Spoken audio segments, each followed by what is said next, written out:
అవే అన్నాక కోపంలో కొడతావానే ఓ 5 నిమిషాలు 10 నిమిషాలు ఓపిక పడతా అన్నీ ఎదురుకపోవా గిట్లనే చేస్తావానే నువ్వు. అయినా మా అంజలికి కొంచెం పొగరు ఎక్కువ ఉందిరా.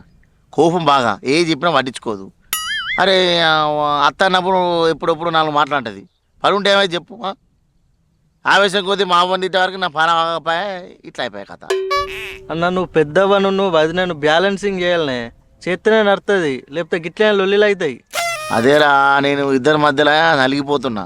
అటు పోతే అగ్గి ఇటు పోతే బుగ్గి. ఏం చేయాలో అర్థమవుతలేదురా. చెయ్యి. రోజు ఈ లెల్లులు పెట్టుకునే బదులు సపరేట్గా ఏరు వాడితే ఇద్దరు పొత్తుల మంచిగా నయం ఉంటుంది. కానీ నువ్వు భలే మాట్లాడుతావేంద్రా ఏరవాడం అని. అది ఒక్కతే ఉండే ఏడ తింటది ఎక్కడ ఉంటుంది చెప్పు నువ్వు. మధ్యలో ఉంటే ఏమవుతుందిరా నాకు అర్థం కాదు. సరే లొల్లు అయితే అయింది, కానీ ఒక 2 రోజులు అయితే ఓపిక పట్టిగా మరి ఓపిక పడితే ఏదన్నా ఒకటి వెళ్తాయి కదా. ఇక అంతైతే పెళ్లి చేసుకుంటే కామన్. కానీ సరే అట్లా రాస్తానికి ఒక ఛాయ్ వద్దాంపా, మైండ్ అన్న ఫ్రెష్ అప్ అవుతుంది.